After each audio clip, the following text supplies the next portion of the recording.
President Trump are set to meet. That's on June 12th.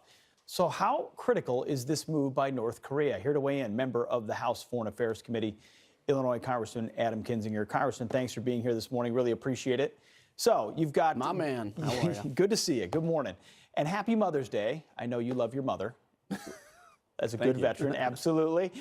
So this step, vowing to dismantle and then allowing the inspectors to come in and ensure that they do, let's say it happens, and that's a big given. Let's say that it happens. How important is it? It's ginormous. I mean, if you look at it, so we always have to be cautious. Some people I hear are already celebrating this as if it's the most massive victory ever. The reality is, though, this is the apex of diplomacy. So Kim Jong-un, I think, understands, I hope he understands, that there is no more chances past here. If you're getting the president to meet with you, if you have taken this to this level, it is either going to be a diplomatic solution with a verifiable deal that means you will never, ever get nuclear weapons in North Korea, or I think, frankly, it means military action. So this is big. Pompeo going and getting the prisoners released is huge. The dismantling of the testing site is huge. And the thing I like about this is all preconditions to talks. This is not, in the prior administration where it's like, we'll give you 4 terrorists for one of ours if you just are nice to us, please, please, please. This is like actually coming from a position of strength. Well, we've had some former Obama officials say the chances of this happening is less than 1/10 of 1%. Would you say a denuclearization of North Korea is possible? It truly is possible, or is it still very, very far-fetched? I think it actually really is possible. I think it's also possible that it doesn't happen.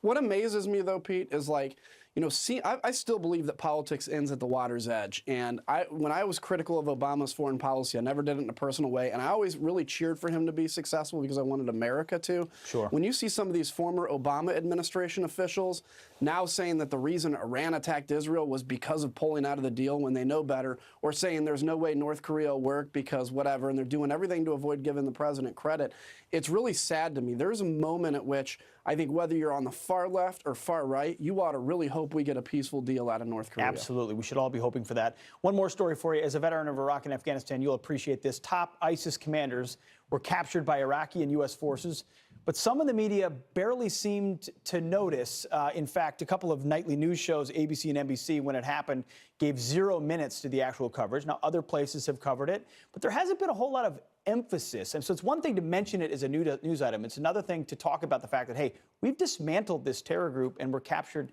5 of their top leaders. What do you make of the sort of overall lack of coverage of this? Well, because if they talk about it, you're taking away from minutes you can talk about the palace intrigue in the White House. And so why would you do that? Yeah, it's a huge international thing, but some of these folks are more interested in the day-to-day drama that's going on. And the reality, this is massive. The war against ISIS, when President Trump came in, ISIS was still a pretty strong international group that was committing terrorist acts. They're on the run now. We killed the top 5 commanders. Al-Baghdadi's next. It's huge, and the administration deserves a ton of credit for it. Absolutely, they do. But so you're saying, ultimately, we'll give it a glancing blow. We don't want to cover it because it's time. It interrupts our regular programming of resistance. I was watching a news show the other day, and it was right when Israel and Iran started attacking each other. It was a 30-second coverage on that, and then back to the palace intrigue of the day at the White House for 30 minutes. And I look at it and I go, there's some major things happening on foreign policy, like game-changing, earth-changing things. Absolutely. I think it deserves a little more attention. Just a little bit more. Adam Kinzinger, thank you for your time. Appreciate it this morning. Happy Mother's Day. All right, brother. A Fox News alert, terror in Paris. We'll talk to former UK Independence Party leader Nigel Farage on that next.